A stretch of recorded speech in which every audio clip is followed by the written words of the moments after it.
யாரை பத்தியும் கவலைப்படாதீங்க. நமக்கு நம்ம வாழ்க்கை, நம்ம உழைப்பு, நம்ம வெற்றி. இன்னொன்னு சொல்லவா, ஒரு விஷயம் லைஃப்ல நீங்க நினைச்சது நடக்கல, கீழே விழுந்துட்டீங்கன்னு வச்சுங்களேன், சோர்ந்து மட்டும் போயிடாதீங்க. ஏன்னா கீழே விழற தருணங்கள்ல தான் நம்மளை சுத்தி இருக்கிற மனுஷங்க எந்த மாதிரி ஆளுங்கன்னு நமக்கு தெரியும். விழறது எல்லாமே ஒன்னா நீங்க முன்ன விட வேகமா எந்திரிக்கிறதுக்கு, இல்லைன்னா உங்க சுத்தி இருக்கிறவங்க எப்படின்னு தெரிஞ்சுக்கிறதுக்கு.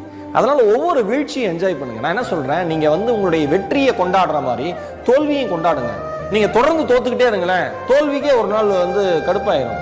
எவ்வளவு தோத்தாலும் அடுத்தடுத்து ட்ரை பண்றாங்க, இனிமேல் இவனை விட்டு போயிடும், அடுத்த டார்கெட் நோக்கி அது போயிடும், நாம ஜெயிச்சிடலாம். டயர்டே ஆகக்கூடாது. அடுத்து முயற்சி பண்ணிக்கிட்டே இருக்கணும். வேற வழியே இல்லை. இவன் ஜெயிச்சா மட்டும்தான் அவன் அமைதியாவான் போல இருக்குன்ட்டு சுத்தி இருக்கிற சூழலை நம்மளை ஜெயிக்க வச்சிரும். நமக்கு பிரச்சனை என்னன்னா, நம்ம எடுக்கிற முடிவுல நம்ம குழம்பிடுறோம்.